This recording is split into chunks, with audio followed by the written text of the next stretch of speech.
Have you ever found yourself completely caught in the middle of a massive life pivot? You've already made the decision to walk away from an old structure that no longer fits your standard, but the new terrain isn't fully established yet. This in-between phase is what I call the corridor of uncertainty. It is the exact point where most high achievers panic. Because when you lose the familiar scenery of your past, the urge to retrieve to a lower standard environment out of sheer survival instinct becomes incredibly loud. Now, if you're new to my channel, welcome to the room. I am Dr. Daly. I'm an author, a certified life coach, and an insurance agent.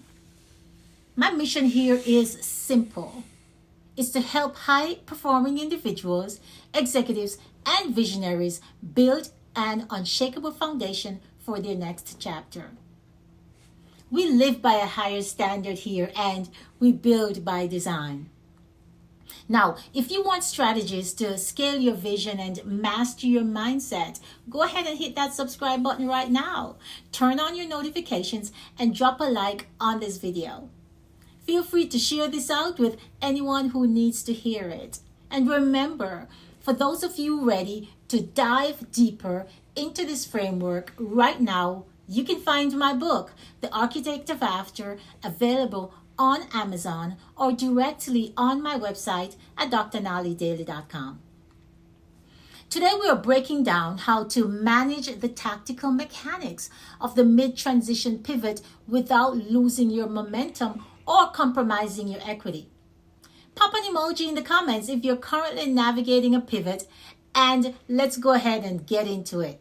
Now, in any major corporate restructuring or organizational overhaul, there is always a temporary phase where the old systems are offline while the new platforms are still being integrated. Operations leaders call this the transition state. It is inherently volatile because it lacks immediate structure. When you apply this to your personal evolution, the middle of a pivot feels like a structural void. The temptation here is to rush into the first open door to escape the discomfort of the unknown. But an elite leader doesn't make permanent commitments based on temporary volatility. You must learn to occupy the void with strategic presence, recognizing that the space between what was and what will be is where your capacity actually expands. Now, the first step to surviving the middle of a pivot is establishing a stabilizing routine. When your external environment is shifting rapidly, your internal day-to-day habits must become your anchor. Think of this as an emergency backup generator in a corporate building. When the main power grid goes down, the generator kicks in to keep the critical systems running. You need to identify your non-negotiable anchor points: the daily reading, the strategic journaling, the baseline physical movement that keep your mind grounded.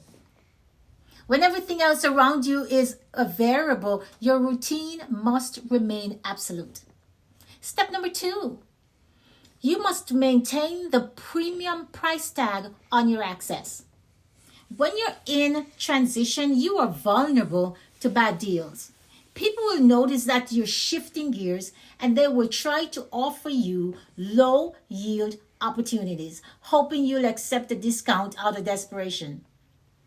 When I was navigating the transition into publishing The Architect of After, I had to learn that holding the standard meant refusing to lower my professional equity just because the timeline was taking longer than I originally planned. So never let a temporary lull convince you to underwrite a cheap contract. Keep your standards elevated, keep your fees premium, and wait for the alignment that matches your true value. And finally, step 3, you must shift from panic to predictive analysis. Panic is an emotional reaction to chaos. Predictive analysis is an executive assessment of data. When the transition gets tight and anxiety tries to take the wheel, you need to pull up your personal balance sheet. Look at your real assets, your credentials, your deep industry network, your resilience history, and your operational skills. Start forecasting your next 3 logical moves based on facts, not fears. When you treat your pivot like a business case rather than an emotional crisis, you remove the drama and uncover the strategy. The middle of a transition is not the place where your vision dies. It's the place where your tenacity is tested and proven. You didn't walk away from your past just to settle for a mediocre future. So hold the line, trust the calibration process, and keep moving through the corridor. So here is your executive directive for this week. Identify the single biggest uncertainty in your current transition. Take emotions off the table and write down 3 data-driven actions you can take to mitigate that risk. If this video helped you steady your focus in the middle of your journey, make sure you hit that subscribe button. Give this video a thumbs up and share it with anyone who is currently navigating a pivot. Let's talk in the comments. Drop a line below and type "Hold the line" if you're protecting your standards during a transition right now. Until next time, keep your head high, lay your bricks strong, and live by the daily standard. I'll see you in the next video. Oh, Daly, Daly, you're the architect of the after, turning the hard roads into joy and into laughter. From the shoulder of the road to the blueprint of the plan, you're the one holding the vision for